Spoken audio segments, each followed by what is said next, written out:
سبق نمبر 15، سبق نمبر میم ساکن کے قواعد پڑھ رہے ہیں. کیا پڑھ رہے ہیں؟ جس حرف پر جزم اسے کیا ساکن کہتے ہیں، اور جس میم پر جزم اسے کیا کہیں گے؟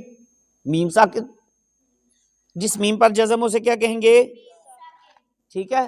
کوئی اب ذہن میں آپ کے یہ ہونا چاہیے، جی ذہن میں یہ ہونا چاہیے جس حرف پر بھی جزم ہوتی ہے اسے کیا کہتے ہیں؟ اب وہ میم پر ہو تو میم ساکن، با پر ہو تو با ساکن، جس حرف پر بھی ہوگی اسے ساکن کہہ دیں گے. آئیے میم ساکن کے 3 قواعد ہیں، ان کو ہم یاد کرنے کی کوشش کرتے ہیں. میم ساکن کے 3 قاعدے ہیں. نمبر 1 ادغام شفوی، نمبر 1 نمبر 2 اخفاء شفوی، نمبر 3 اظہار شفوی. اچھا ان کی تفصیل. ادغام شفوی سے مراد ہے کہ میم ساکن کے بعد دوسری میم آ جائے تو، میم ساکن کے بعد دوسری میم آ جائے تو میم ساکن میں ادغام شفوی ہوگا. کیا کریں گے؟ یعنی غنہ کریں گے. کیا کریں گے؟ کیا کریں گے؟ دیکھیے اگلے پیج پہ آئیں گے نا تو انتم مظلمون،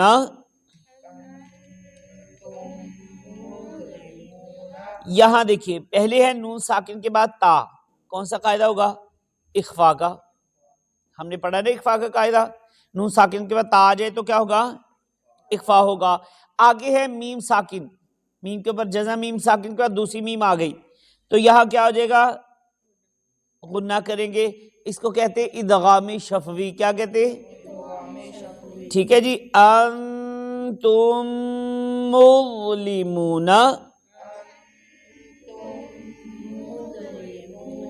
مظلمون، وَلَكُمْ مَا كَسَبْتُمْ،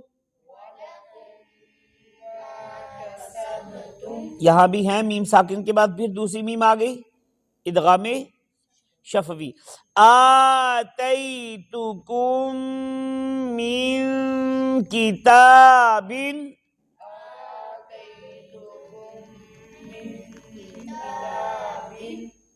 کون سا قاعدہ ہوا؟ میم ساکن کے بعد دوسری میم آ گئی ادغام شفوی، اور نون ساکن کے بعد کاف آ گیا تو اخفاء. ٹھیک ہے جی. نمبر 4 فَهُمْ مُقْمَحُونَ، میم ساکن کے بعد میم آنے کی وجہ سے یہاں ادغام ہوا، غنہ کر کے پڑھا ہم نے. وَهُمْ مُعْرِضُونَ لَهُم مِّنَ الْحُسْنَى،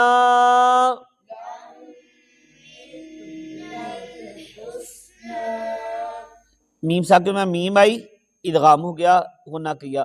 اس کے بعد نون مشدد ہے. کون سے 2 حروف ہیں جن میں ہمیشہ غنہ ہوتا ہے؟ نون مشدد اور میم مشدد میں. تو یہاں ہم نے میم اس لیے غنہ کیا کہ یہ مشدد ہے اور نون مشدد میں ہمیشہ غنہ ہوتا ہے. لَهُم مِّنَ الْحُسْنَى،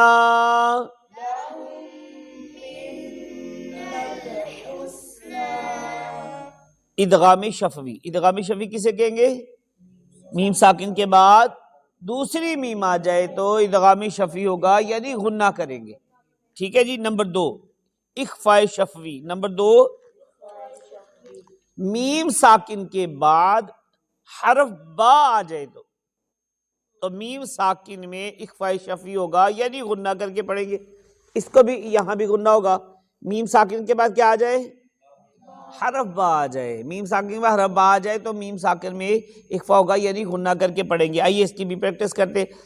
کنتم بہ،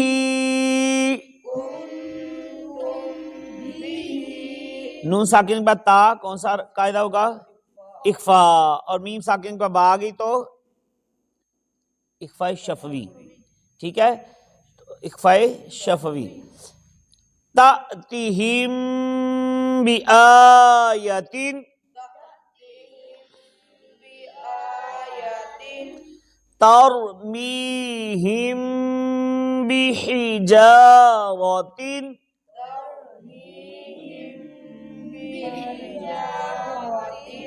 وما ہم بمؤمنین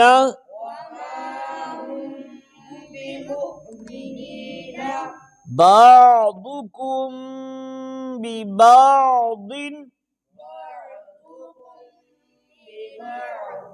میم ساکن کے بعد حرف با آ جائے تو کیا ہوگا؟ اخفاء شفوی. اس میں بھی گنہ کر کے کریں گے. اب تیسرا قاعدہ اظہار شفوی. کیا ہے؟ میم ساکن کے بعد حرف با اور میم کے علاوہ، میم ساکن کے بعد حرف با اور میم کے علاوہ کوئی بھی حرف آ جائے تو میم ساکن میں اظہار شفوی ہوگا، یعنی گنہ نہیں کریں گے. میم ساکن کے بعد کیا ہو؟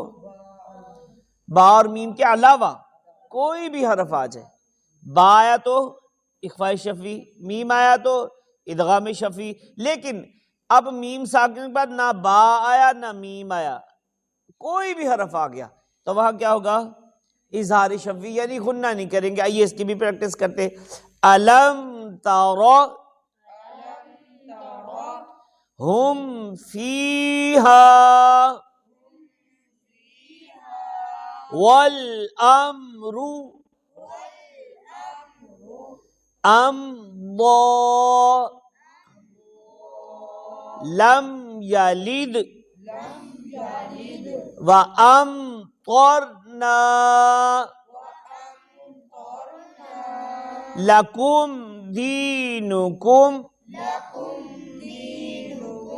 الم نشرح وخلقناکم ازواجا